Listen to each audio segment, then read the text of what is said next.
This is about a larger systemic change about the kind of system we operate in. I believe that this is the moment that we need democracy more than ever. We need more people of all types of backgrounds to step up and offer their expertise to solve the challenges in each of our communities. Let's do what we know to be the right thing and be true to that inner voice. I didn't ask to be treated differently, but I'm going to take it on because I have a job to do and nothing's going to get in my way of doing that. Go get yourself a political home. Vote and Lead would love to be that home. Black Voters Matter would love to be that home for you. Thank you for your support. Thank you for leading and running as you are. And I have your back.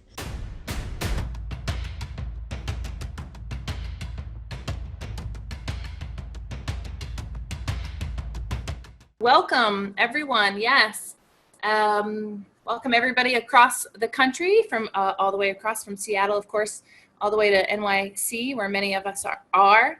As you know, my name is Erin Velarde. For those of you who have returned, I'm the founder and CEO of Vote, Run, Lead, and we are very excited to have you here at this really powerful conversation that we'll be having today for episode 4. Thank you for joining us at season 2 of the Kitchen Cabinet series. We've named this series Radical Leaders, Uncovering the Past to Build the Democracy We All Deserve. And we have been doing that every episode. We've examined the origins and ideas that have birthed democracy here in the US and how those ideas reverberate today, how they play out in our policies. And, in week 2, we talked about where did we begin. Last week, we talked about American citizenship. And today we're examining the rule of law and the recent calls for police reform and reimagining how we keep our communities safe. And I want to just talk a little bit about, this is a tough conversation. It'll be myself, as I said, and Zenaida Mann. Let me put Zenaida's official beautiful headshot up there. Great. And I want to also share with you a little bit about the agenda. All right, great. So here we are in season 4. What do we care about? The rule of law. But before we get into the agenda, as I say every week, all of these topics are tough. All of these topics come with a heavy heart. They come with a lot of sadness. They also come with a requirement for leaders to reimagine. But during this period, we want you to take the time if you need it. There's going to be some stuff that is going to be perceived as harmful. It can be traumatizing. And so this is, an opportunity for you to take care of yourself, to prioritize yourself. If you want to go off screen, go off screen. You need to take a minute. Folks have also been sharing in the chat, which I think is really wonderful. So if that's helpful, do what's right for you. Do some breathing exercises if you need, and do what you need to do. All right. So the first, I want to talk just a little bit about this conversation around reforming and reimagining the police is not new, right? Stemming from the Black Lives Matter movement, which was co-founded by 3 remarkable women, Alicia Garza, Opal, let me get Opal's last name right, Temeti, and Patricia Cullors, who, have really started a conversation and a movement following the acquittal of George Zimmerman and the murder of Trayvon Martin. And we, just Memorial Day weekend, we watched across the country as George Floyd was killed by a police officer, and the countless names in between, and the police violence that continues. And this is something that I think is going to be different from previous weeks, in that we are living history right now. In previous weeks, we've gone back with professors, and we have gone back, 400 years and 200 years. But today we're really living history. And so that's the conversation we're having. We're having a very in the moment conversation. And we're not gonna get everything right. As you know, we want your feedback about articles that you're reading, resources that you're reading. And we have some amazing speakers with you who are doing this work right now. And at the end of this session, we're actually going to be doing some training for you so that you have the skills and tools that you need to talk about reimagining and reform policies in a way that really meets your values and your needs. So, Zenaida, do you want to share a little bit about the rest of the agenda? Or should I do that?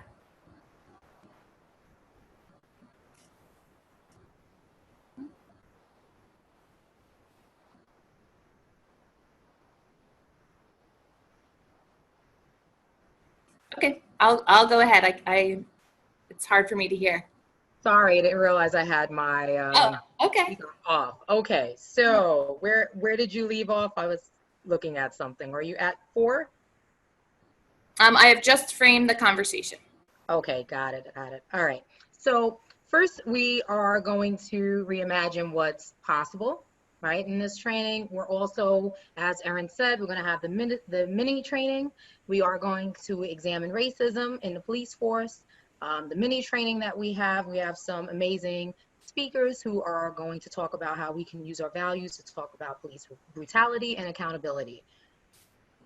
Next slide, please. You want to, Erin? Yeah. Sure. And I think one of the exciting things, as we talked about really living history right now, and I don't know if you saw this, for many of you who are in my personal network, you know this was someone that I also was very excited. And so we saw Cori Bush, who is a Vote Run Lead alumni, defeat a 10-term incumbent last night. A political dynasty, if you will, of a family that has been in power for over 50 years. And she is, someone who's coined an op-ed around, why we need a Black Lives Matter activist in Congress. She is a woman who is really living history right now, who is very much fully bringing herself to the table as a single mom, as a registered nurse, as an activist, as somebody who is not going to be quiet or change or reshape because of what the political wins or the sort of likelihood of winning might be. And this is also the second time that Cori has run for this seat, which is pretty remarkable in that she really stayed the course.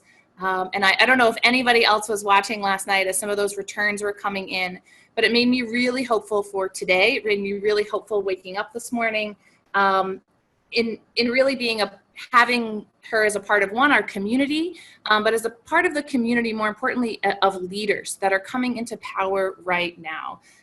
Leaders like Trayvon Martin's mom, who is running for office, Sabrina Fulton, who is running for Miami-Dade County Commission right now.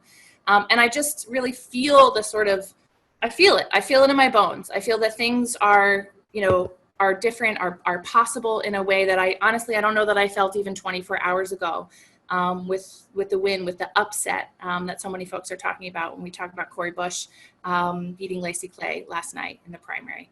So let me share with you who our speakers are. Some of them will be familiar to you. Vanessa Cooksey is a board member of Vote Run Lead, and she's going to do the Reimagine What's Possible. Representative Leslie Herrod is a remarkable state assembly member in Colorado.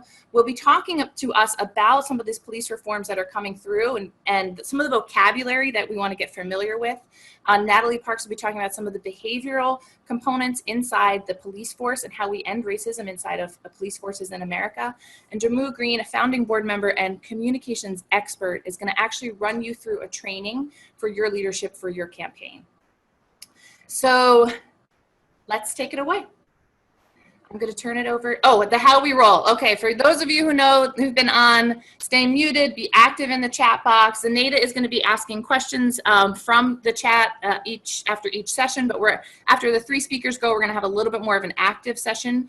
Be respectful of folks in the comment section. That's never happened so far, so I doubt it will happen again. And we are going to try to stay on time, but we have allotted 90 minutes.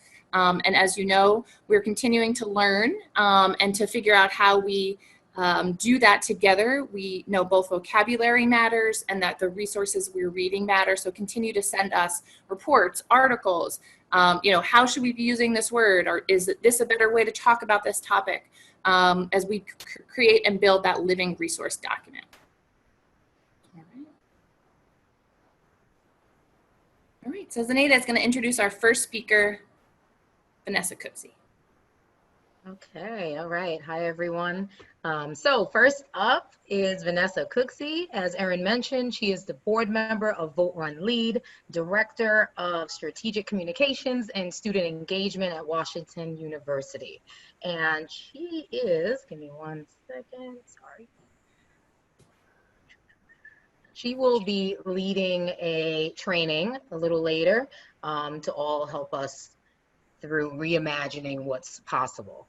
So without further ado, I introduce Vanessa Cooksey. Thank you. Thank you to Vote Run Lead for the opportunity to participate directly in our work. Serving on this board is one of my greatest joys.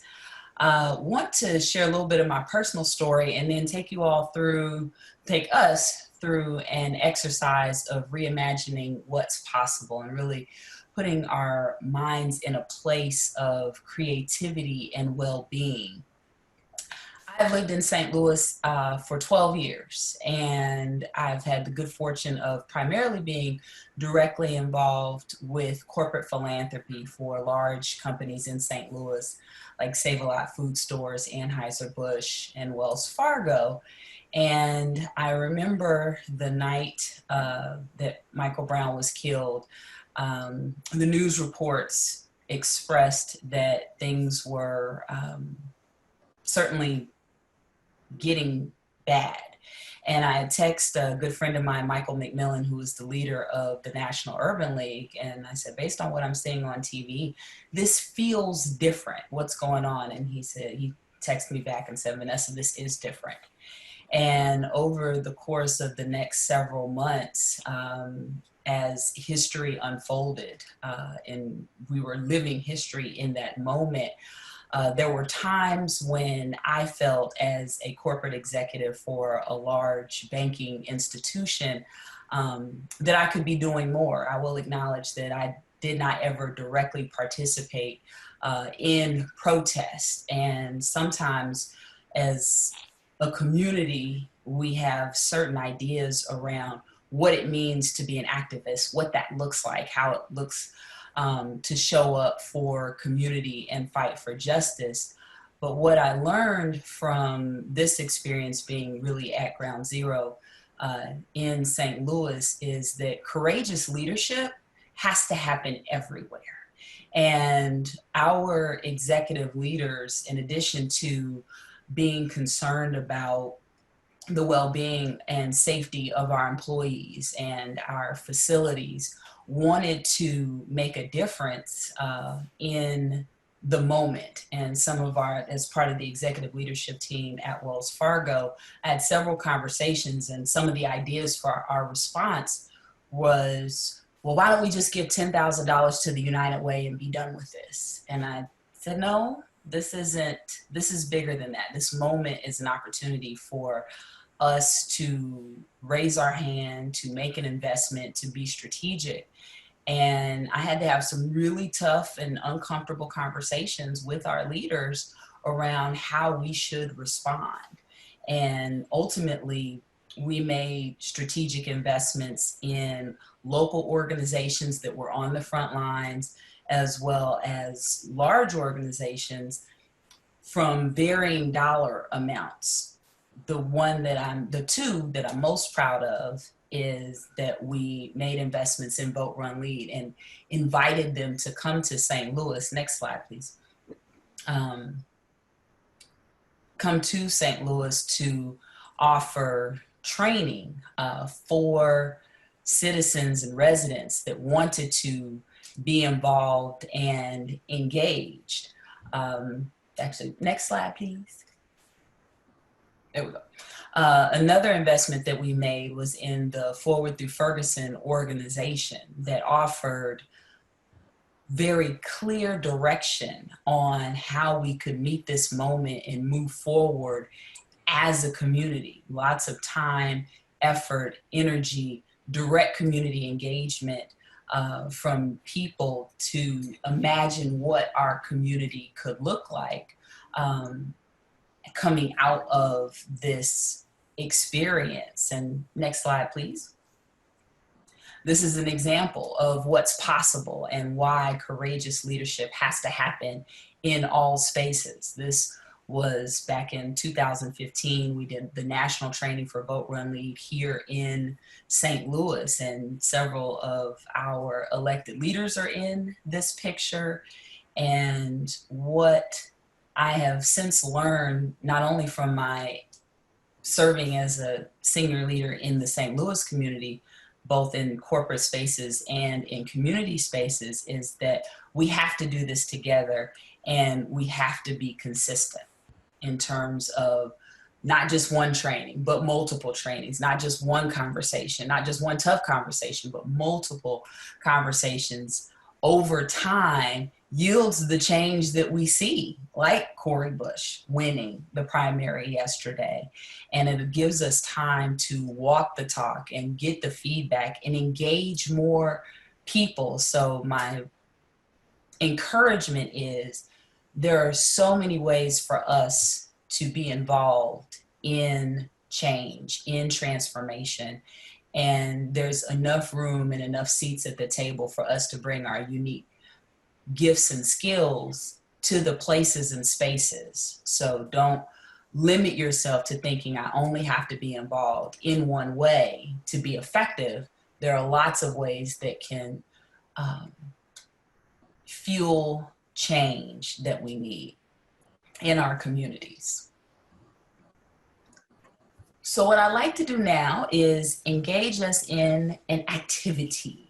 I work at a college, actually a pretty big university, Washington University. So the best courses are those that are interactive, and that's one of the things that we do well at Vote Run Lead. So I want to start with a couple of questions, and if you will join me, for those who like to close your eyes when you imagine. I'm one that likes to close my eyes when I'm imagining and going to a place, but feel free to keep them open and just look at the screen and look at us and all of our beautiful faces.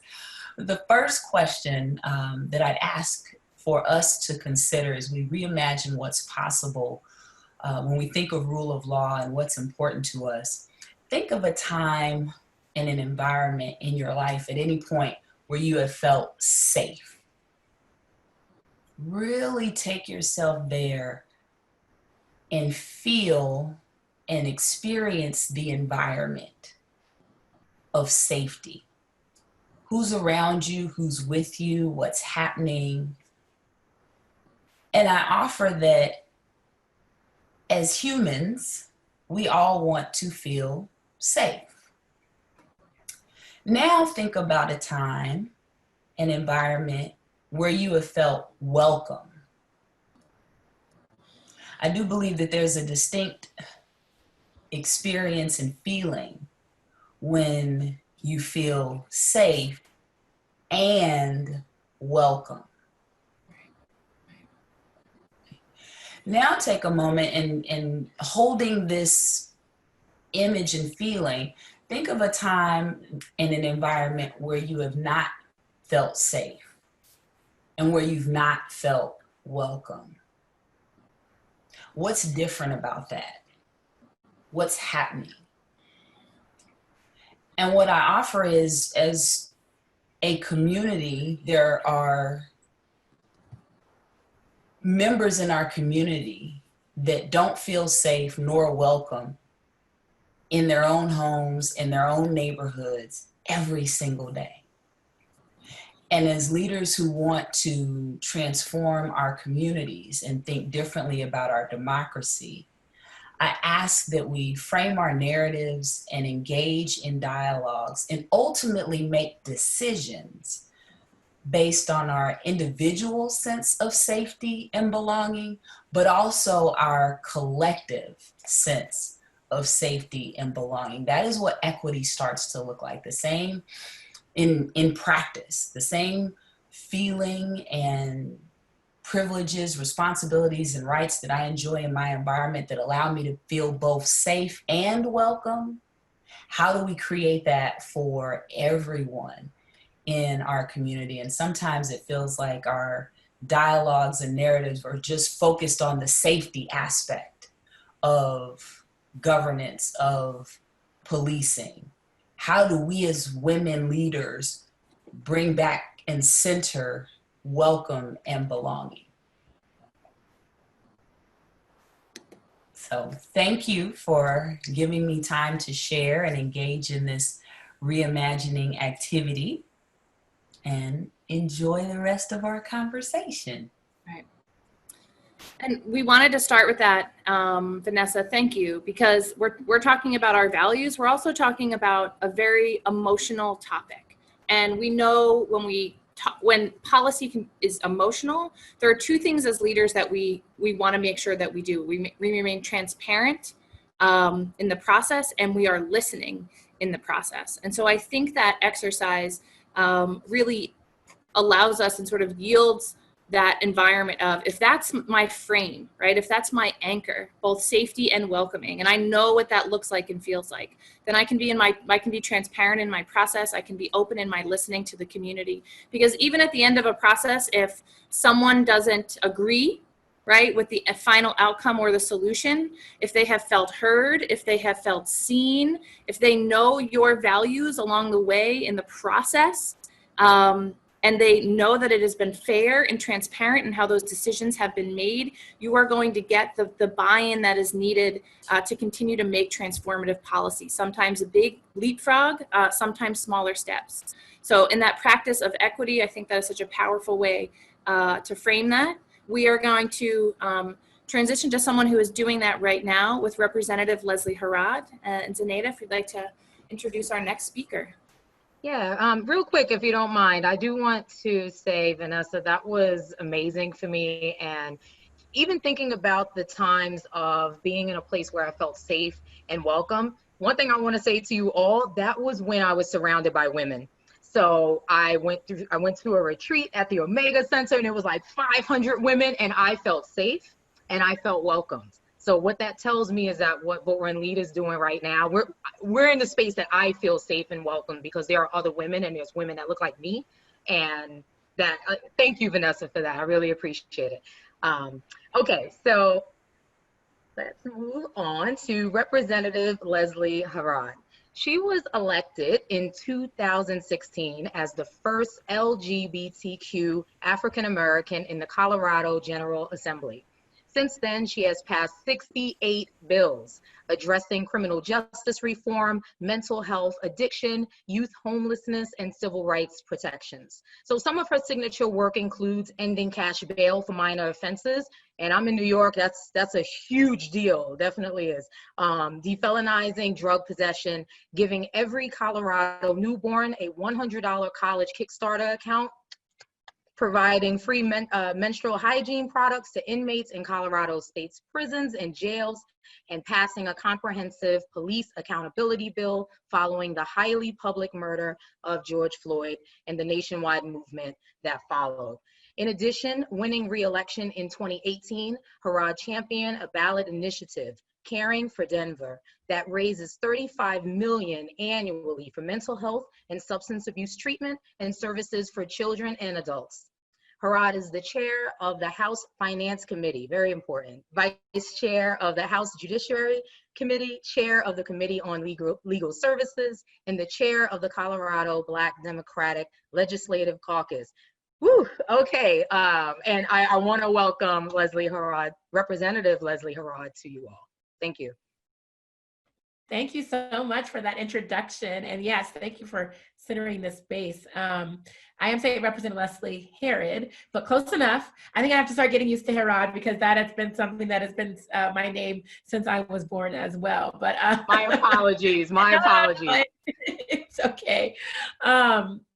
Yeah, and I'm really glad to be here. Welcome to my home in Denver, Colorado. Things are different these days for all of us, but I am proud to be from Denver. And as I do remind folks, yes, there are Black people in Denver.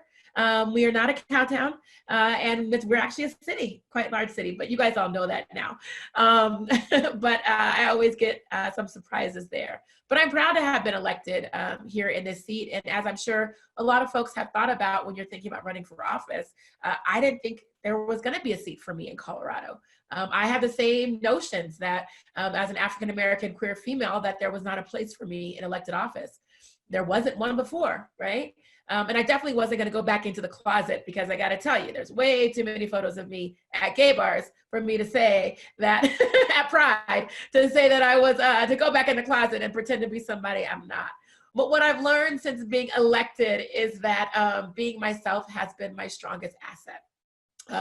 Being who I am, my history is not something that I've, won office despite. I've won it because of, and I'm just so proud to be able to hold this position and to do the work for the community that the community has demanded of me and, you know, wanted in an elected official.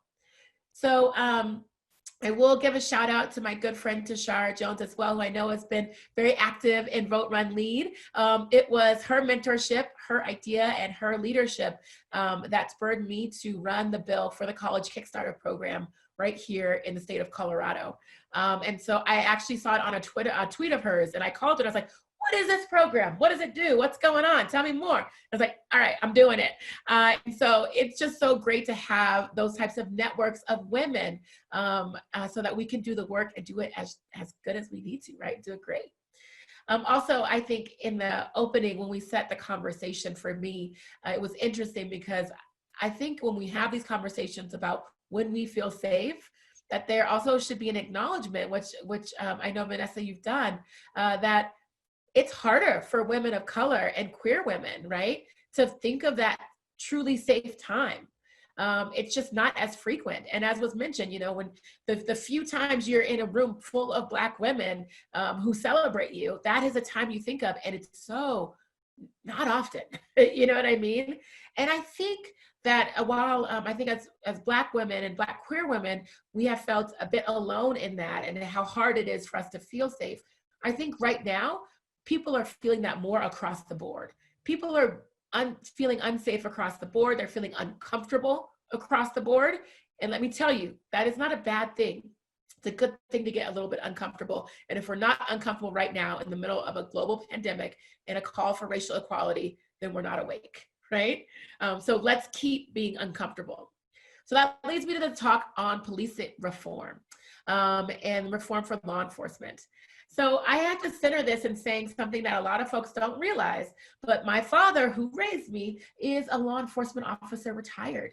He was actually the head of internal investigations for a Supermax prison in Florence, Colorado, which is a federal penitentiary.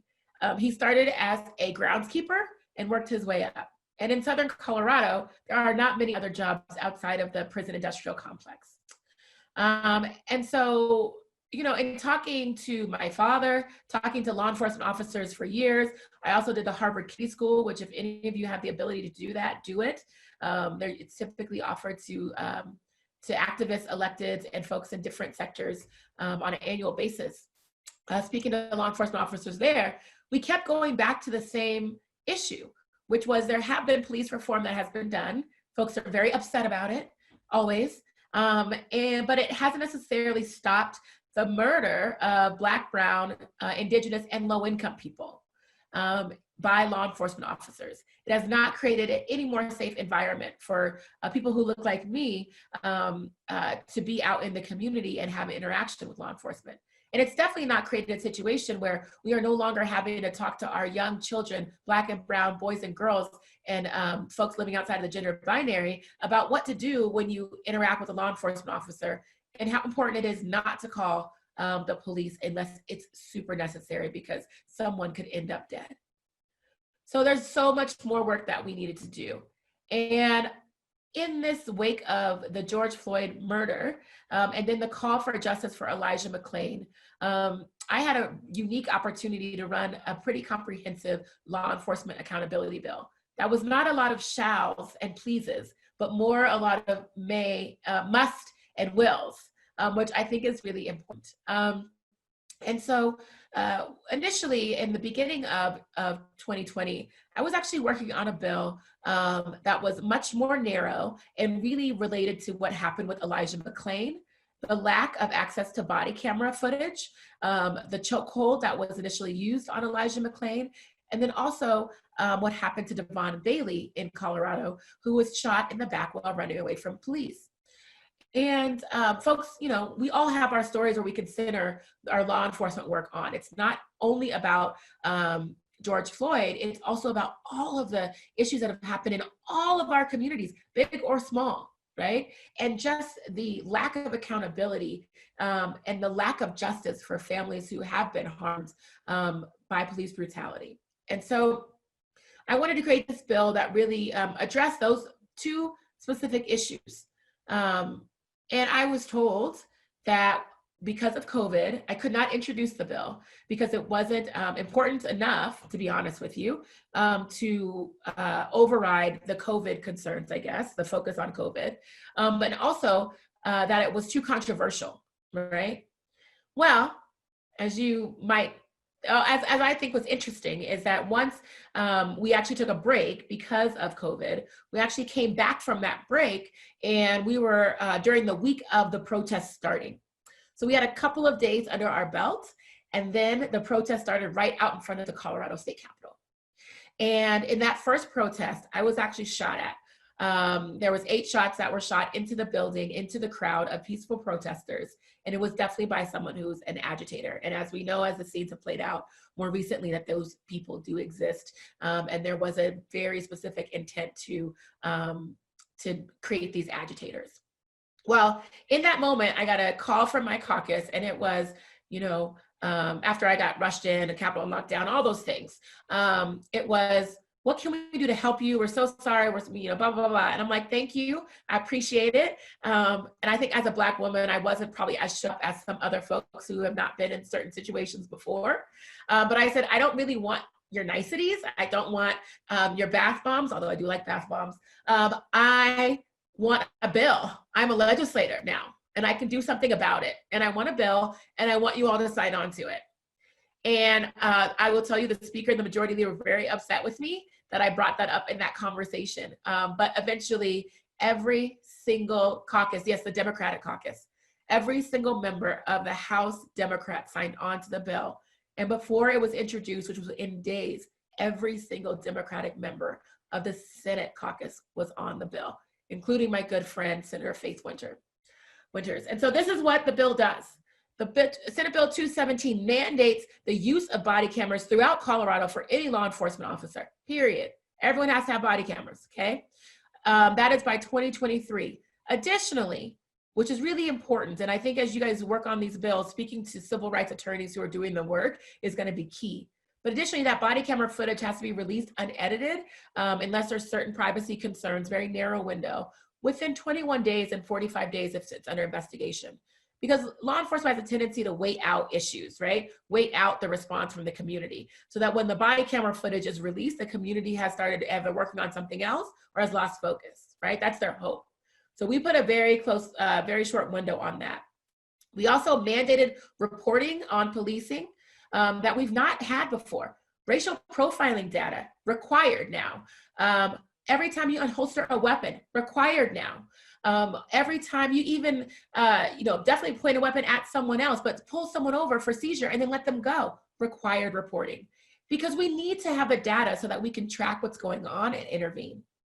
On top of that data reporting, we actually allowed the AG for the state of Colorado to step in and do patterns and practice investigations when they see issues with the data, which is very important. We also reined in the use of deadly force by outlawing any type of chokehold or carotid holds, by removing fleeing felon off of our books in Colorado once and for all, and by narrowing when force can be used to when you are in a harmful situation. And when you're pursuing someone who has committed a felony, right? So this whole murdering of someone because they were selling cigarettes on the streets, right? Or because they had maybe suspected of a counterfeit $20 bill is no longer a defense in Colorado, which is really important because we also saw what happened to those young babies out in Aurora just this week, where they were stopped and pulled over, thrown out of their cars, thrown on the ground, simply because allegedly the officers thought the car was stolen. They were driving an SUV. The car they were looking for was a motorcycle. And it was a horrific and traumatic experience. Those officers should be prosecuted. Additionally, we ended qualified immunity, which I know you guys are hearing a lot about. We created a small window for qualified immunity, basically saying that we banned it. It's no longer a defense. Cities can indemnify and should indemnify their officers, but if a person acts in bad faith, they will have the requirement of paying up to $25,000 or 5% of that entire settlement from their own pockets. Now, my brother's a doctor. We know that folks eventually will insure themselves. That's what we want. Actually, we want the private market to come in and say who's insurable and who's not, provide more rigorous psychological evaluations, provide more rigorous background checks, and ensure that there is a re-up period for recertifying folks. That is very important because that's what I have to do as a driver's license, as my brother has to do as a doctor. It is something that actually, quite frankly, works and is a part of Black political theory for a very long time, is that we need law enforcement officers to be insured.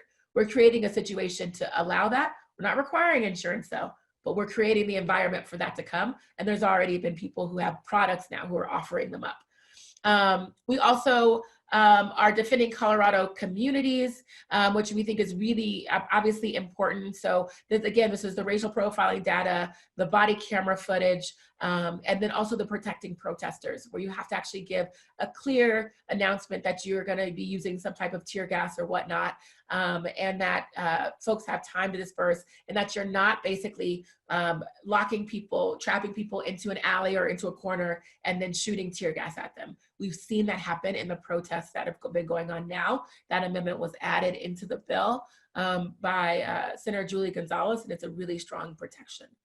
And so that is what the bill does at large, but there's so much more work that we need to do. And so when we talk about, I think next slide, when we talk about looking into the future and about law enforcement, we really have to make sure that we are ensuring that all investigations for excessive use of force is independent. So making sure that every state has some type of independent oversight. And so that, I think, is a third bullet, further increasing accountability and oversight of law enforcement. And we also have to talk about divesting from law enforcement, right? And investing in education. So folks are very concerned about the language around defund and divest and divesting in policing. Fine, I don't care what you want to call it, but we actually can save lives and strengthen our communities when we invest in education and in mental health support. So in Colorado, Denver, I passed a bill, ballot measure called Caring for Denver. It asks for 25 cents on a $100 sales tax increase to provide about $35 million worth of mental health and substance use services right here in Denver. We're using that fund now to create a model similar to what's going on in Eugene, Oregon, called Cahoots. We're calling the STAR model, where now if someone calls 911, and it's already been put into place since June, if someone calls 911 and you live in the piloted area, you will actually get a mental health support professional and an EMT and not law enforcement. And I'm proud to say that that program, STAR, has been working very well with our law enforcement agencies, and that they have not yet had to call the police on any of their calls yet at all. Additionally, law enforcement has been utilizing them more for their calls because they feel like it might be inappropriate or they might have a worse outcome, which they're probably right, if STAR goes on scene as opposed to law enforcement first. And then we must also refocus the purpose and the role of law enforcement. I can't tell you how many officers I've spoken to who have said that they didn't know they were getting into a mental health role. They didn't know that that's what they were doing, and they are. And so we have to either rethink what law enforcement is or ensure that those officers are actually in the job that we need in the community, right? Because too often they're not. So the interesting thing is, and yes, I'm happy to move into questions just now. One thing I want to note is that I've had really good success in working with good chiefs from across the country on these issues. Chiefs of police tend to get it. They tend to understand that they need more training, for instance, in crisis intervention, or that they want qualified immunity quietly. They won't tell you out loud in public, because they can't get bad officers off their force because of the unions, right? So they tell you all of these different things. They want to, the other piece of the bill is that we remove their post-certification if they have excessive use of force. So they no longer can be law enforcement officers in the state ever again, anywhere, not just in the department that they were removed from. And it'll be put in a public database so you can all see it. But they say they want that because they've had so much trouble doing that as chiefs themselves, especially major city chiefs. So I've had really good conversations with them. The thing we have to be careful about is not just putting more money into the system, but really looking at budget neutral or budget negative solutions that actually move money to where it needs to go and ensures that our communities are more safe and the resources are built up in our communities, which we know we need because it's COVID time. And the conversation about the only budget that shouldn't be cut is law enforcement is wrong. We can't cut human services. We can't cut education. We can't cut healthcare and then not cut policing and then expect our communities to be whole and to be sufficient. That's just not going to happen. And so it's been a really great journey. It's been amazing. I'm so honored and sometimes extremely shocked by the amount of support that we've gotten in Colorado for the work that we've done. And I'm shocked also by the amount of support I've gotten from even my colleagues who I know are well-meaning, but maybe don't want to step out that far. It has truly been a team effort, and I'm so honored to be able to serve here in Colorado and speak to you all nationally about these issues. So with that, I'll open it up to questions. Thank you. Thank you for that. Right, that was amazing. If you do have, we see that we have a number of questions in the chat. If you have any additional questions, or if you do want to ask Representative Leslie, how do you pronounce your last name again? Herod. Yep. Representative Leslie Herod, any questions, please put it in the chat and we will get to a few in a sec. Erin, are we asking questions right now? Yeah, I think so. I think there was a lot there, so I want any qualifying questions that folks might have. I have a little bit of a moderator's privilege I want to take, and you talked about how you used this moment where that sort of no niceties, I want to pass a bill. But what were some of the other behind the scenes conversations? So you said civil rights attorneys, you said chiefs of police, your colleagues. What were some of the other, just that other, like, that stuff we don't see and hear in getting and building this coalition to pass this bill? I'm curious about some of the pushback and how you navigated that. Yeah, well, it's really interesting because I think that a lot of these conversations had happened for so long that it was hard to say that we didn't need mandates at this point. And so really understanding the background of, when Colorado first attempted to have body camera legislation and how that was optional and how folks just aren't doing it, things like that were really important. But it was really important for me to work with the protesters. And as a protester myself, being out there and really hearing what was going on and what people were demanding, and then asking them to engage in a way that was really concrete. Call, email, text your legislator. I'm talking thousands of emails came in from every part of the state. Grand Junction, like rural Colorado, was stepping in and saying, we need this bill. Shocking. We only ended up having 2 no votes total in the Senate by the end of the day, which was huge. It was not a Democrat-only bill. And having conversations behind the scenes with Republicans, including former law enforcement on both the Democratic or the Senate side and the House side, was essential. So that was really important. Faith, do you want to add anything as being a part of the fight? Yeah, I was just going to say, if you could touch base quickly on the package that we had done earlier that we called Rebuilding Trust with the Community in, 2014, and how that hadn't created the change we needed to see, right? And so we did a lot of work in 2014 after Ferguson, and it wasn't working, which is led us to the mandates, because I think that's an important history of how we got such a bold bill. That is so important, Faith. Thank you, because so many states did something, right, after what happened in Ferguson, and we just didn't see the change. And I got to tell you, to answer our earlier question too, folks were pissed, and folks didn't think it was going to work because they've heard about reform before and nothing's happened, which is why folks are not talking about reform in the same way anymore. But to be honest, there were also legislators who were part of that initial package who were resistant too. Like, we already did that. We already did this, and and maybe didn't want to admit that the shortcomings of the compromises that were made. But really, that was a stepping stone. It wasn't that those policies were failed, because if we didn't have them as a groundwork, we wouldn't have been able to say, no, we're not going to compromise there, because that was already on the books, right? The compromise was already on the books and it wasn't working. And so it was, working as well as it should be. And so we needed to build on that. And so it is important to know the history of reform before you kind of go into it, the history of whatever you're working on, because you'll hurt someone's feelings and not mean to. And sometimes in the legislature, hurt feelings means no votes, to be honest, right? And so you just have to kind of work through that and make sure you're working within the right frame. But police reform is not over in one bill. It's not over in one package. It's not over in 1 year. Why would we think police reform would be any different than any other area? Environmental reform, business growth, any of that stuff that we work on every single year. We should work on this every single year too. We have to keep evolving so that we can ensure that those who are sworn to serve and protect us Right. actually do. Right. One of the things I think there's wide agreement in our community around mental health services, and the things that cops are being called out to do are not the things that cops are qualified to do. But how did you have conversations, when people might have said things like, hey, how does the cop know this person has mental illness? Or, what was some of that negotiation and conversation that you were having? Yeah, so the mental illness side is separate. So that's happened really with working directly with DPD, my Denver Police Department, a lot. And even traveling with the chief to go visit these programs before he was chief and he was commander, which is interesting how that worked out.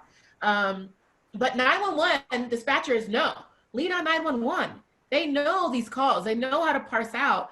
They know what is needed. And the majority of the calls are mental health calls, period. They just, in cities like mine, they are, And so you have to trust and lean on your 911 support and bring them in.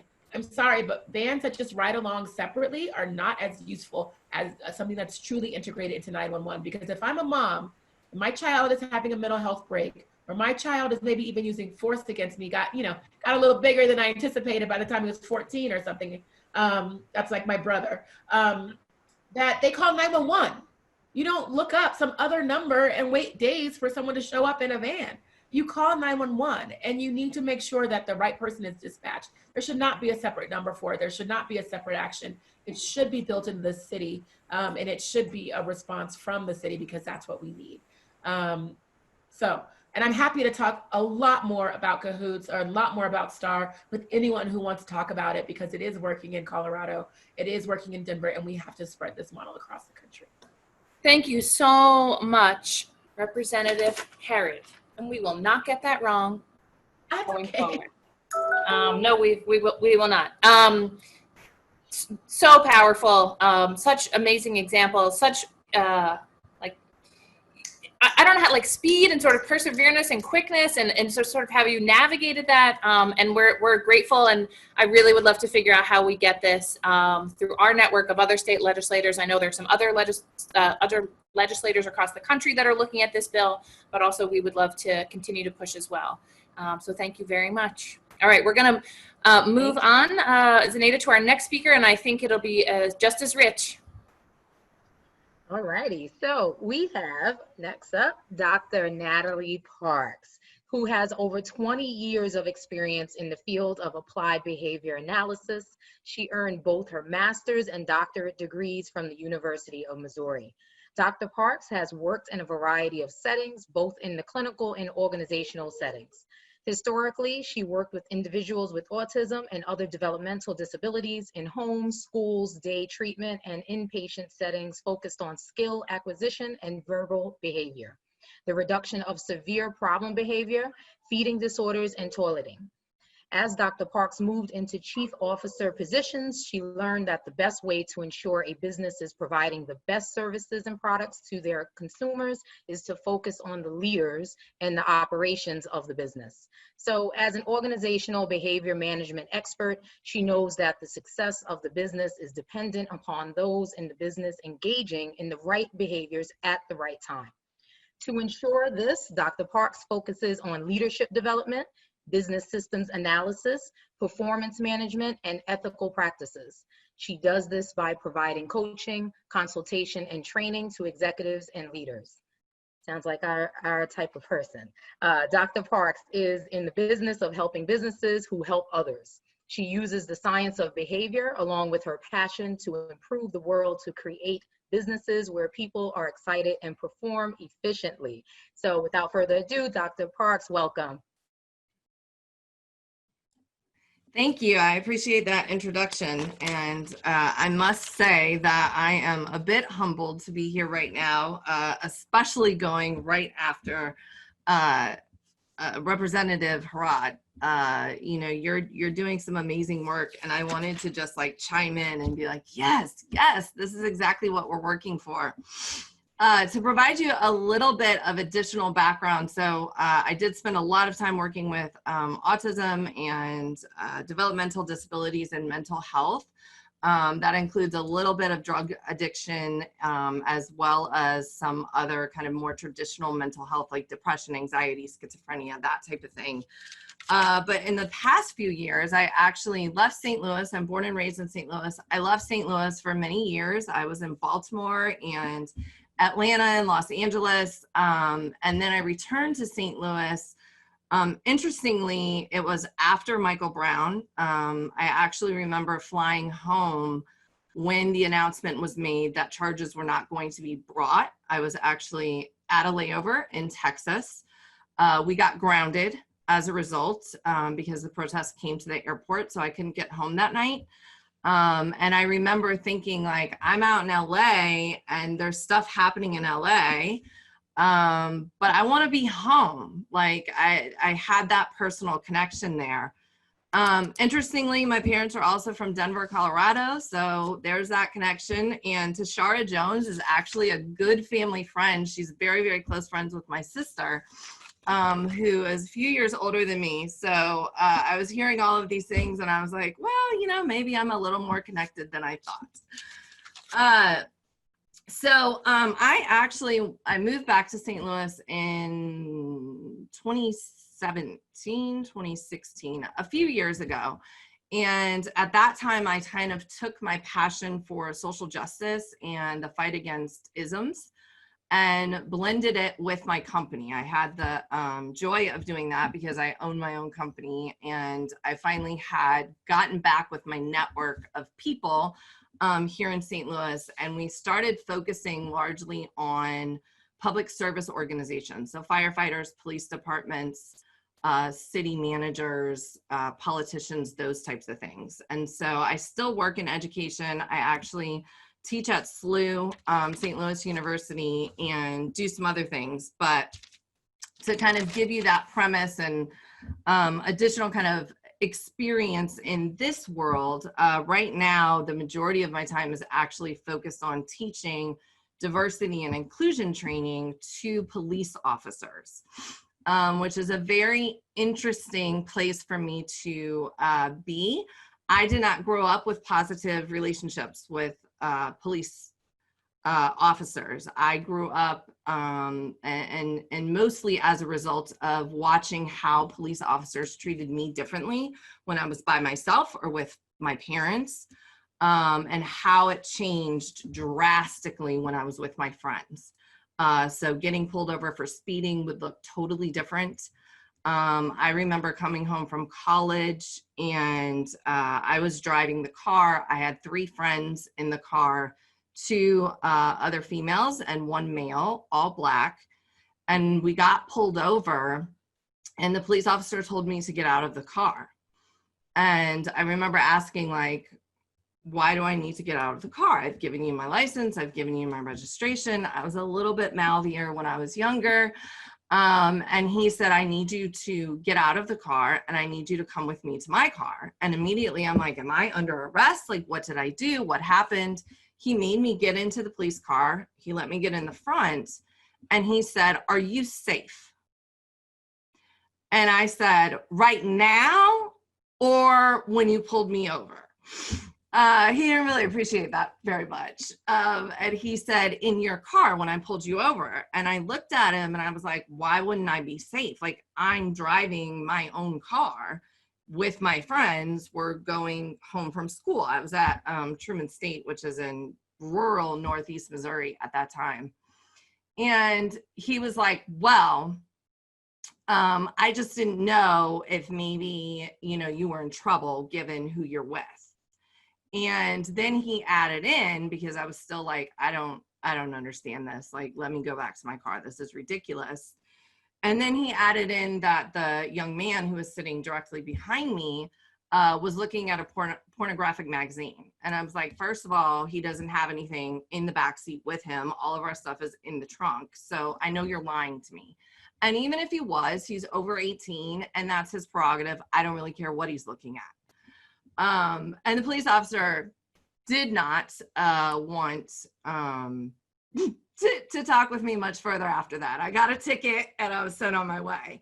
Needless to say, I didn't quite get out of the ticket on that occasion. But to kind of tell the story of, I have many, many, many more stories of this. And so I grew up with a huge juxtaposition of knowing that when I'm in one set of environments or with a certain set of people, I'm treated one way. And when I'm with a different set of people, I'm treated a very different way. And it was exacerbated by my interactions with police officers. So getting into this, you know, and getting to know police officers very intimately has been a very emotional experience for me at times. But I feel like this is where I can hopefully make the greatest impact.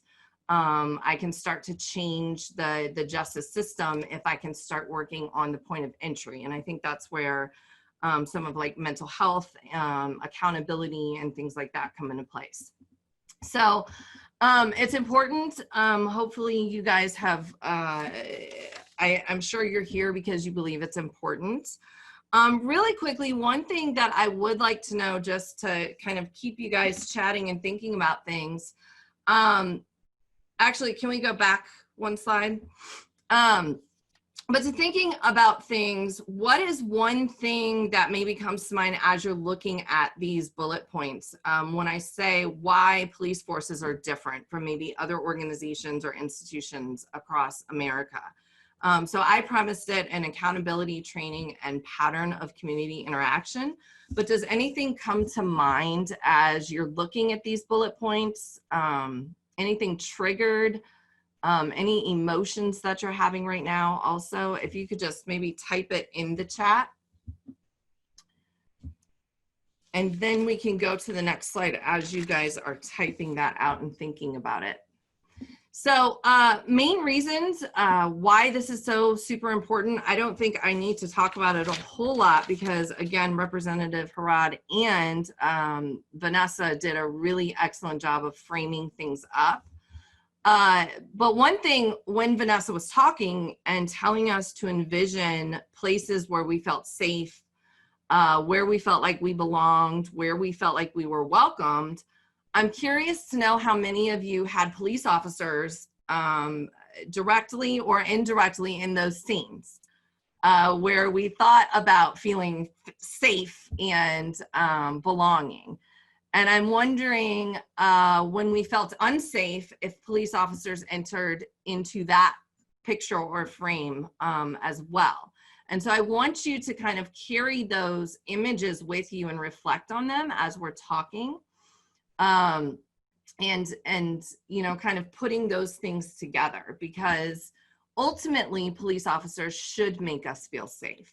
Historically in America, police officers were set up to make certain people feel safe. And that history is super important. And it's one that we don't often talk about because it's one of those difficult histories. It's one of those uncomfortable histories, but no matter where you were in America, the Northern Police Force and the Southern Police Force were set up separately, but they were both actually set up to keep a certain population safe. And so let's walk through this kind of with that lens. And I see a couple people say that for them, police officers are safe. And I see on the other side that you rarely feel safe when police officers are around. And I think that's one of the reasons this makes it a difficult issue, is that we have varying degrees of kind of when we, our interactions, our history, our learning about police officers. And Lisa, yes, in the South, police officers and police force are descendants of the slave patrols. In the North, they're a little bit different. But then they kind of came together in this great blend of messiness. So if we go to the next slide, we will jump in. So the first thing is accountability. And, you know, as kind of somebody who works with lots of different types of organizations, this is something that comes up so often. The problem with policing is that ultimately for private businesses, even nonprofit businesses, even the owner or the CEO has some level of accountability because their consumers hold them accountable. So if I'm making a product or I'm providing a service and I'm doing a really crappy job, then nobody's going to come back and buy from me. Nobody's going to continue to work with me. And so I have that accountability worked into my organizational structure, even if I privately own that company. The problem in the police force, and there are some other governmental institutions, are that accountability is not there, right? So ultimately, the consumers of police services are citizens. But if citizens are highly upset with the way that police are functioning, the chief is not fired. The chief doesn't have that direct and immediate accountability, and businesses usually operate on quarters, right? We hear the quarterly reports. We look at stocks in that type of way. They talk about their profits and make their plans. But really, the largest level of accountability, especially for chief of police, sometimes they're elected. So that's like once every couple of years. So that kind of taps you into like, I can kind of do what I want until people start thinking about elections. And then maybe I need to really work on my accountability, unless something egregious happens. Mayors are sometimes over police chiefs, but the disconnect between what the mayor is doing and what the police chief is doing is often huge. They're in totally different buildings most of the time. The mayor doesn't really get wind of anything until something egregious happens, right? Something huge happens. Other times there's like a city board that's governing over the police chief, but again, there's that huge disconnect. Well, what happens with that is that you then have lots and lots of inconsistencies.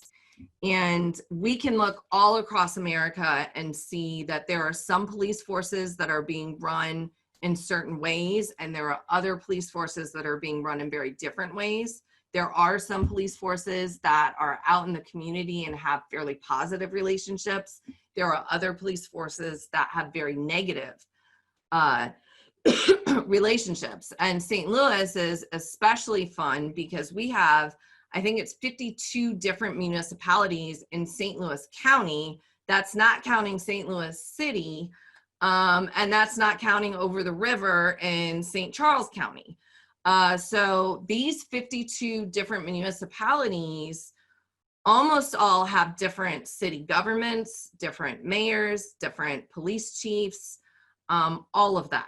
And so we know in St. Louis that I can enter a certain neighborhood and the police are going to respond a certain way to me versus not. But I could travel 6 blocks east and enter a totally different neighborhood and have a totally different interaction. And so it adds another layer of, from the public's point of view, I don't know what I'm getting. And if I'm not from St. Louis and I'm traveling through, I'm certainly not going to know what I'm getting and where or why, because there are all of these inconsistencies. And so those inconsistencies trickle down in every single level throughout the police department. So one of the things, in terms of solutions, and I love the bill that's going on in Colorado right now, because it actually talks about the body cameras and how to use the body cameras. The one thing that I will note here is that in addition to accountability, positive reinforcement, which means that we get recognized or some sort of feedback about what we're doing right, needs to be written into all action. The best way to establish the behaviors and the things that we want to happen and keep those things going is to tell people when they're doing things right. So I'm actually working with a local police department. They're getting ready to implement body cameras, and we're actually going to use it as every week the command staff are going to check in and provide positives about what they're doing right. So we can go to the next slide. So here in training, one of the big things, the post-certification, even there is just lack of training. There's inconsistencies across all police academies. You know, coming up with what are the consistent things that we need to know? How do we measure these things? In behavior analysis, we talk about competency-based training, which means that you actually demonstrate the skill in the environment that we want you to do that. So looking at even using some virtual technology, virtual reality technology, so that police officers can practice the skills without having real people involved, and master them at such a level that we feel really confident that they are ready to go and do these things when they are actually interacting with the with the citizens and civilians. So that's looking at standardizing training across all academies, using evidence-based training methods, which works in like, I'm going to tell you what to do, I'm going to show you how to do it, and then I'm going to have you practice it, I'm going to give you feedback on it, and you're going to keep practicing until I feel like you've met this standard measure. And then also focusing on the de-escalation. I can't tell you, we are now working with these police officers, and we did all these ride-alongs, and the number one thing that they told us was they were so excited that we were going to teach them how to de-escalate, because none of them felt like they knew how to do that.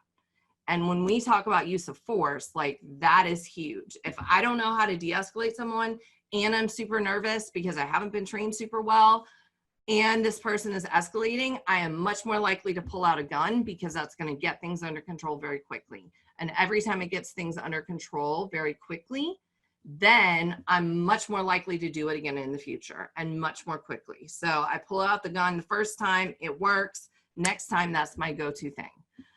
So it's not just about accountability, but it's looking at that training, because they have to be comfortable doing these things. And then we have to oversee them and make sure that they do them right. Next slide. And then the last one is community interaction. And I'm going to try and not go too behavioral on you. But there are two big problems, and learning theory, behavior learning theory tells us all of this. And if you want to know more, I can send you kind of the research that really dives into that.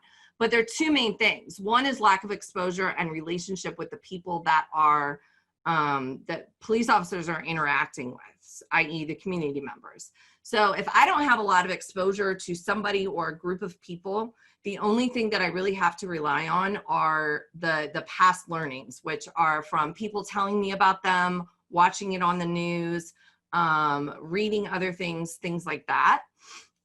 We know that certain populations have a mostly negative narrative in the news. You know, when I watch Channel 2 News every single morning, all I hear about are like crimes and killings and shootings on the north side of St. Louis. So if I don't have much experience with the north side of St. Louis, and now I'm a police officer, I'm already going in with all of these assumptions, right? Like I'm already going in with a little bit of fear. I don't have anything to counteract that. I can't say, I know Marcus from the north side, or I know Tim from the north side, and they're good people. I don't have any of that. The other thing is that more often than not, when a police officer arrives on scene, it is not because we're celebrating something. It is because there is a problem. And a lot of times, especially for communities that are very heavily policed, police officers are arriving on scene, and that is a stimulus that tells me a bunch of bad things are about to happen.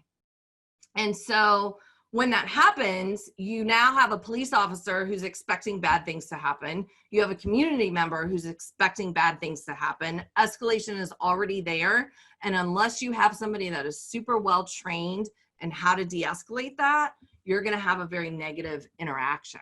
So the way to turn that around is the day they start training is to have very deliberate and frequent positive interactions and ensure that those happen all like throughout their entire career. Next slide. And I know I'm going super, super fast. So quick summary, just remember it does affect all of us, even when we don't necessarily have a lot of direct interactions with police officers, it affects us. There are very real, very evidence-based solutions that will make huge differences. And then focusing on these three main things of accountability, training, and relationship building. Thank you so much, Natalie. There is a lot there. I think one of the things that stuck out to me is when you said the officers are interested in de-escalation training. That really stood out to me as something that probably they felt safe saying to you, in a different way. And some of these really evidence-based solutions, so that there are solutions out there. The lack of uniformity is really glaring.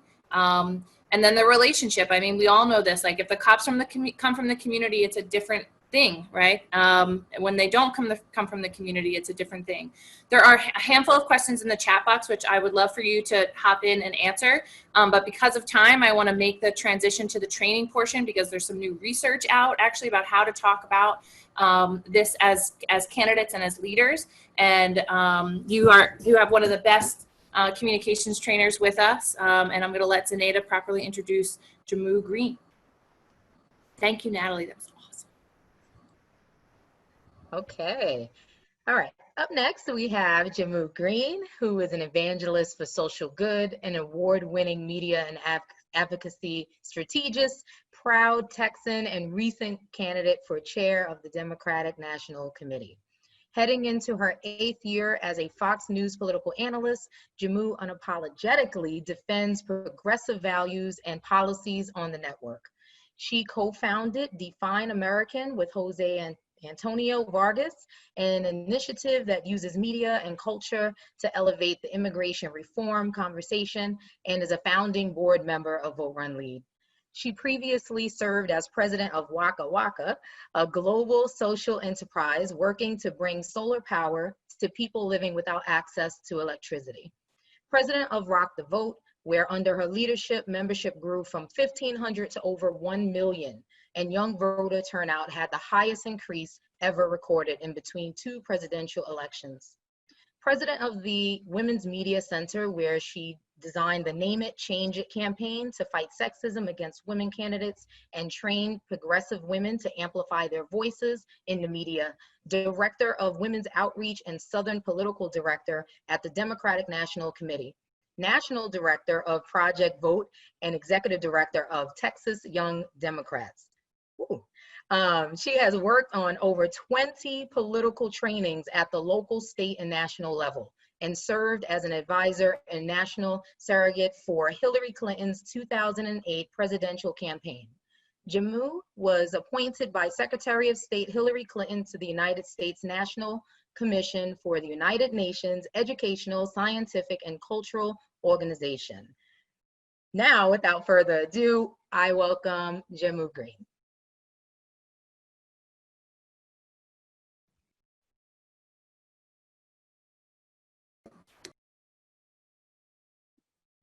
Thank you for that. As I was listening to the bio stuff, I'm like, ooh, I've lived many years. Stop.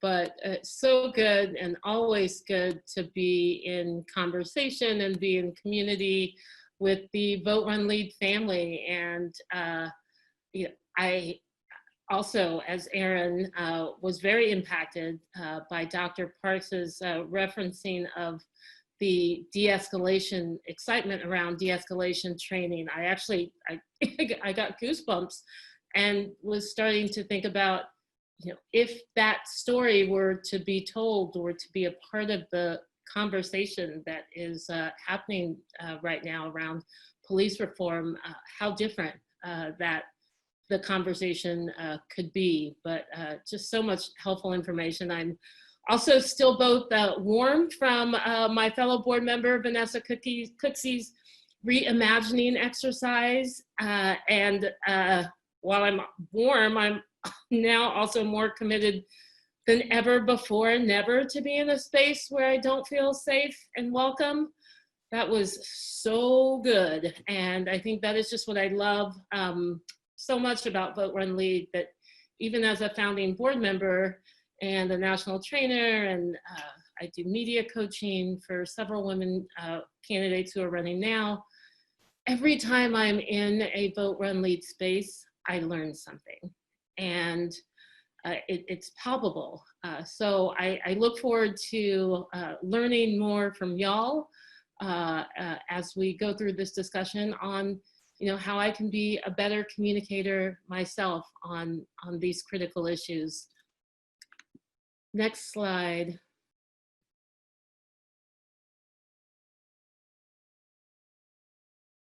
Next slide.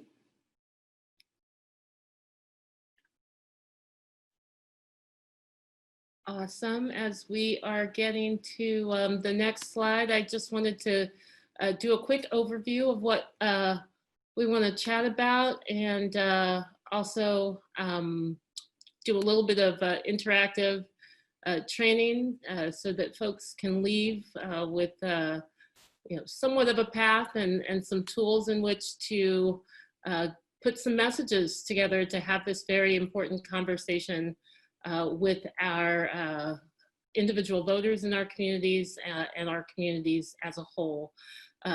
As Erin mentioned, there is an incredible new poll out from the Collective PAC and an organization called Run for Something that looks at in-depth attitudes towards police reform, and I think that is going to be linked, yes, into the chat box. You can take a look at all of the findings there. I want to just pull out some of the things that were really surprising to me, and I think also will give some clarity on a path forward for language and message guidance.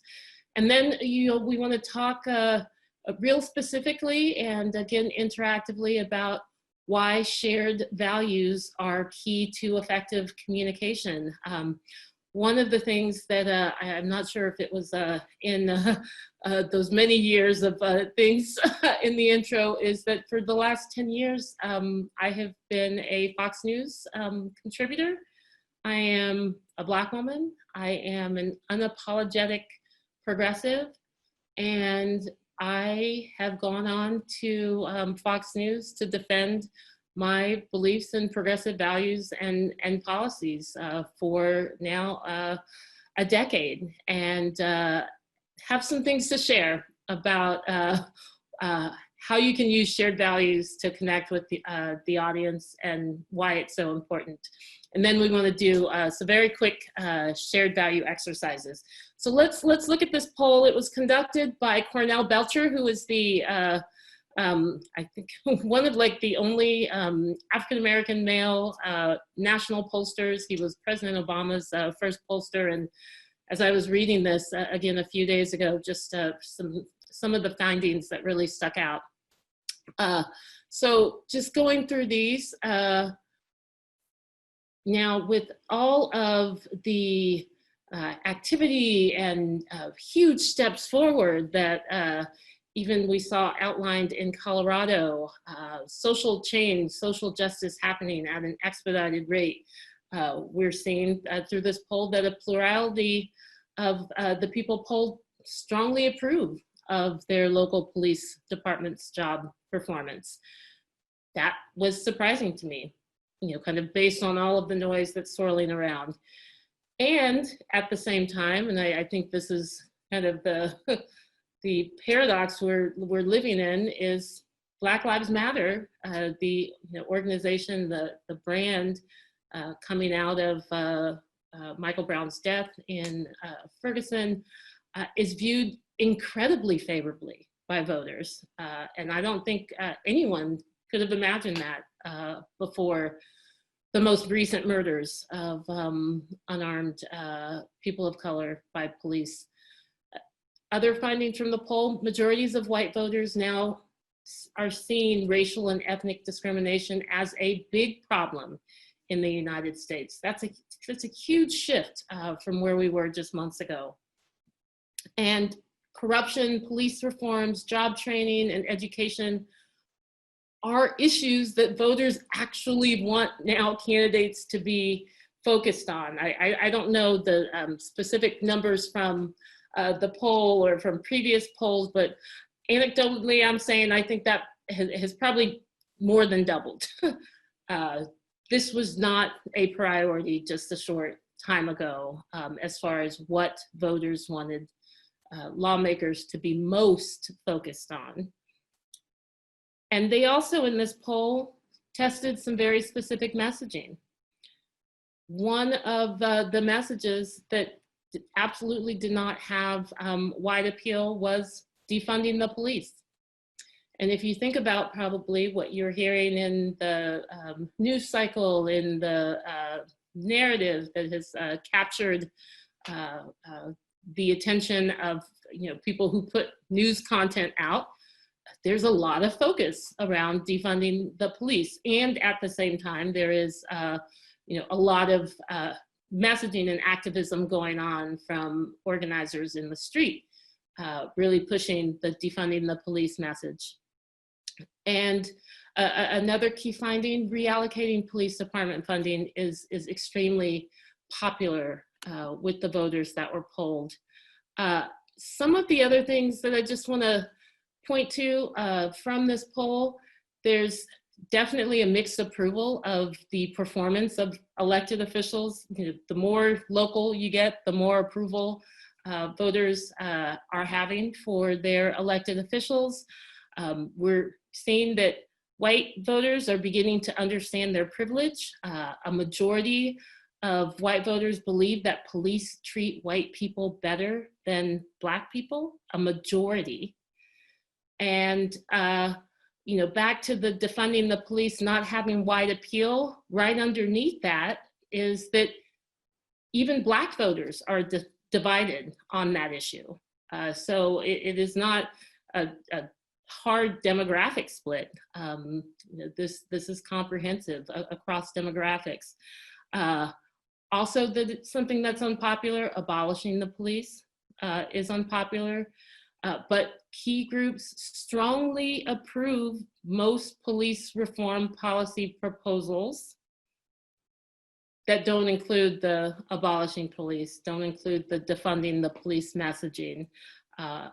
Another message we've probably heard a lot of is that about demilitarizing the police. That is another message that is not a priority with voters. But what is a priority and something that they responded well to is mental health services, K through 12 public education, and drug addiction are ways they see funds from police departments being reallocated, or ways that they support those funds from police departments being reallocated. And so just want to sit with that for a second and ask, what does this mean? There's a lot of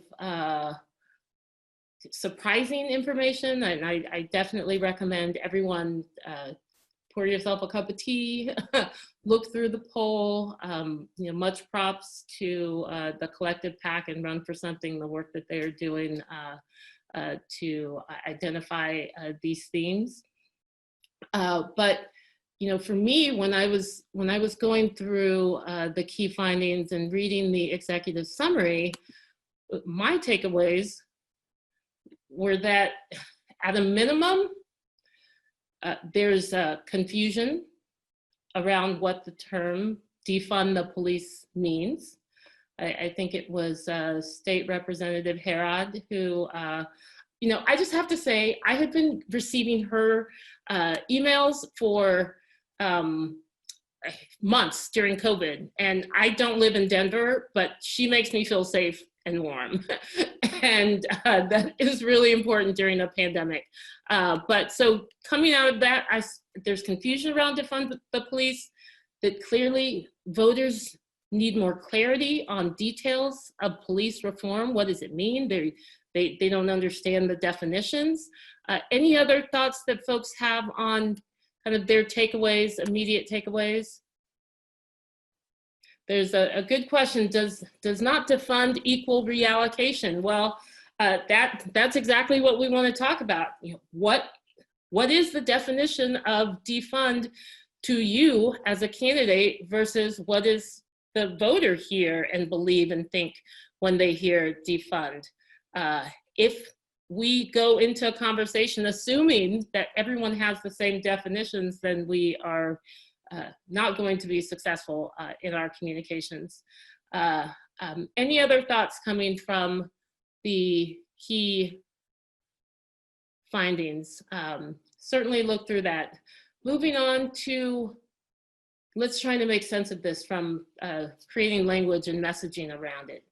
So what I have learned at Fox, as a progressive on Fox News, as a woman on Fox News, as a Black woman on Fox News, is that I'm not in the circle. When I first come on, I'm talking to an audience that doesn't know me or doesn't immediately identify or associate or support me.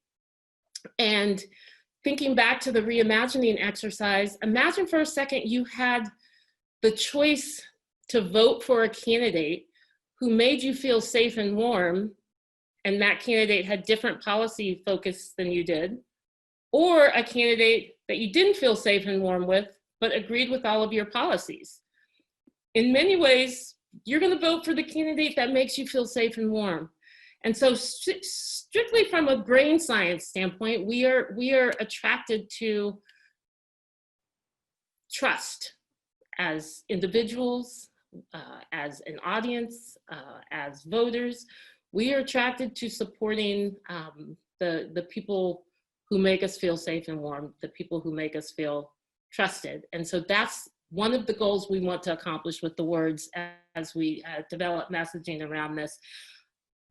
Other reason why shared values are so key to effective communication: seismic changes are underway. Everything is shifting under our feet. There's a pandemic, there's this uprising. We already were getting millions of messages a day on our screens in every single way in our life that you can imagine. And it is hard to make sense of it all. We are all, as a family, experts on the issues we care about, but it's hard for our voters and their kids and their lives and their bills and their multiple foci that they have to invest in. So because of those seismic changes, we need to do a better job of finding ways of immediately connecting with voters, immediately or more quickly establishing that trust. There were some things Erin said at the top of the conversation around communities really looking for leadership that makes them feel heard, looking for leaders that are listening to them. And this opportunity, as far as how we communicate around police reform, is an excellent opportunity to show that you as a leader value listening, that you as a leader value the same issues that they value, to show them through your actions, through the words around how you frame these messages. So I know we are right at 1:30. How many minutes do I have? 5 minutes, okay. I'm sorry to be running a little bit over. There's just so much powerful stuff in the previous conversations. And just to go quickly through, what are examples of shared values? When it's in the agenda, we're talking about what are shared values? I'll throw one out. Having been around a lot of conservatives at Fox News, there's a shared value they use very well in communication, and it's fear. And it's very powerful, and it's immediately connecting. If I'm afraid of something you're afraid of, then you are my pal. Other shared values in the chat box, if you want to chime in.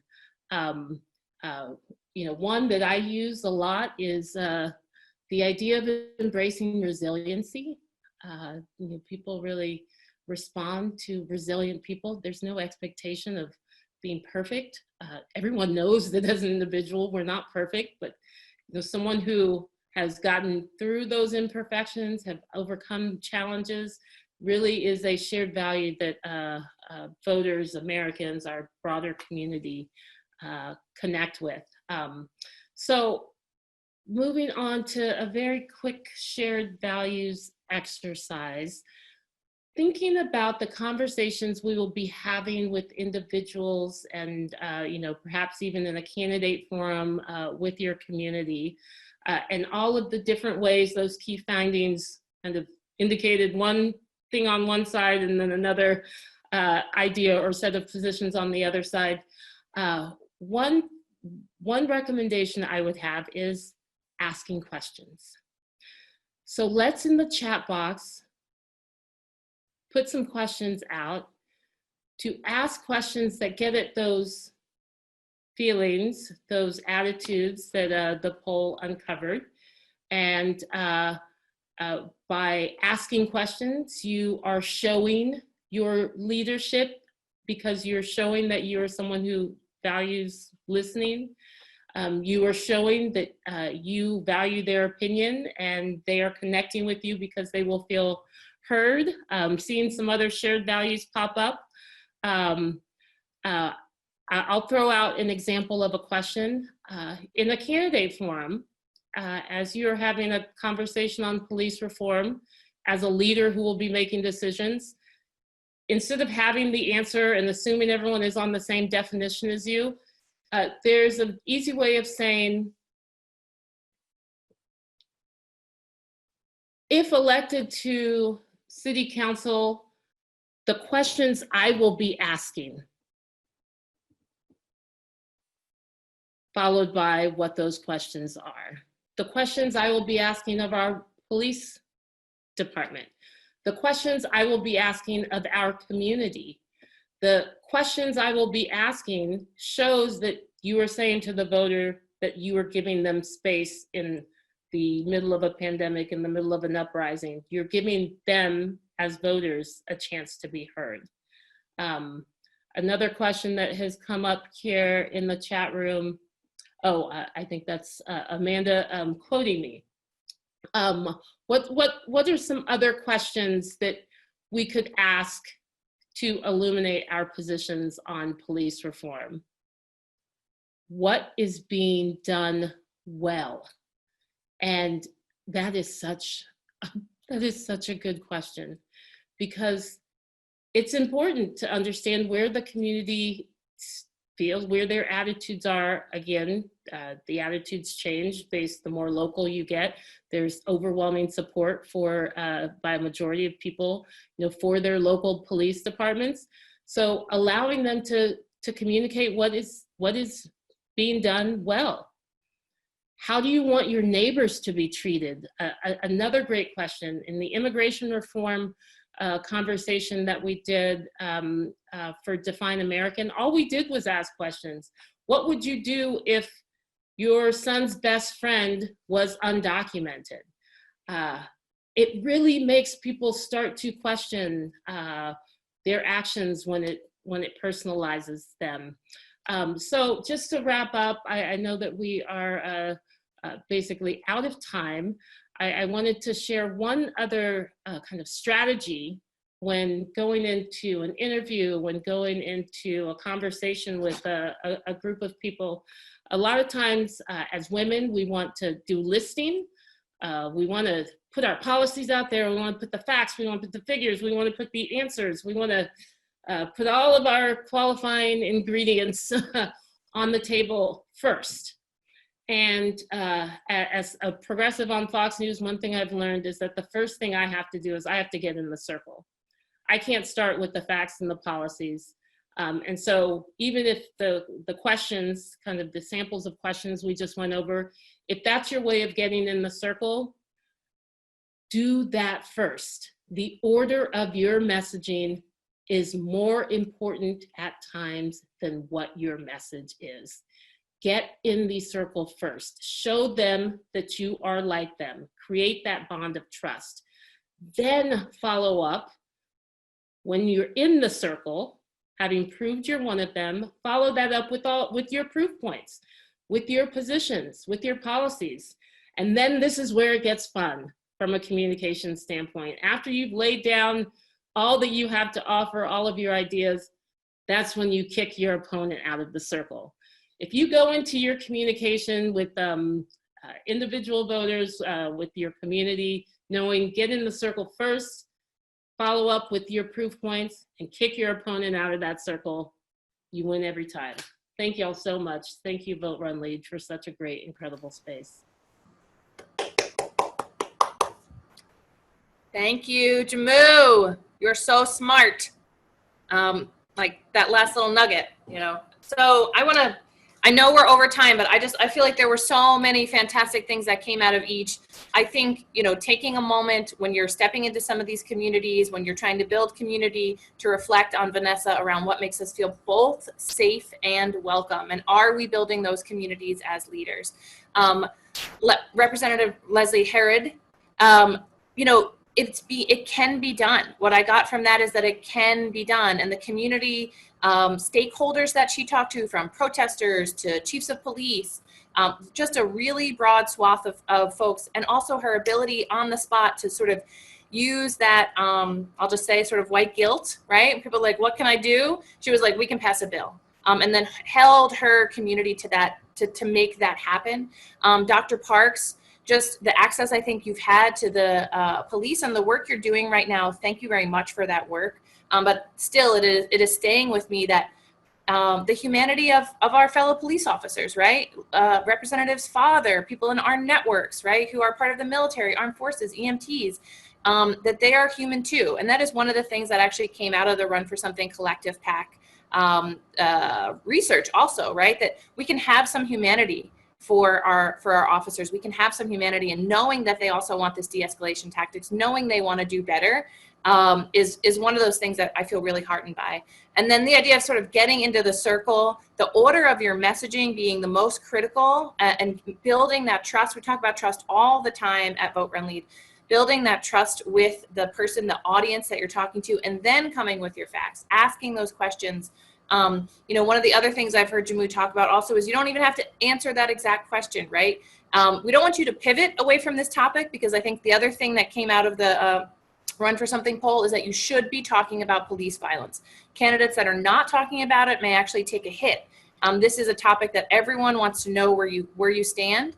But you can also, if someone's like, well, how do you feel about abolishing the police, right? You don't have to answer that exact question. You can turn that back with a question, like Jamu said. You know, say like, I want my neighbors to feel as safe as I feel walking in my community. Don't you, right? And sort of what's called poisoning the question, so that it's not something you have to answer. And I'm so grateful for all of you for spending this extended period of time with us. I know this is a long session, but this is the topic of the day. You know, this is the hard work.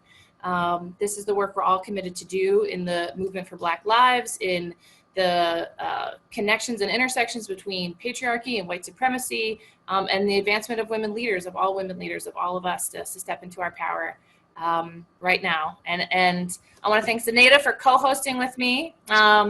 You know, without Paku, we all feel a little glitchy, a little right? So, but we, but we are doing our best, and hopefully we've, you know, we've really honored what she wanted to create and what the team has put together. There's a case study that Kishore Patel put together on Camden, you know, and some of the myths that are being floated around the Camden police reforms, and, you know, some of the missing pieces, that it was actually Black activists, right, that had to go back in and make sure that things were actually happening. You saw Vanessa's head turn up and, you know, shake up and down when she heard Faith and Leslie talk about how they tried to do these reforms in 2018, right? But there are things that are 2014, but there are things that are happening right now that this is the moment to take this. This is the moment to build the circle we want to build, let others in it, and make the change we want to see.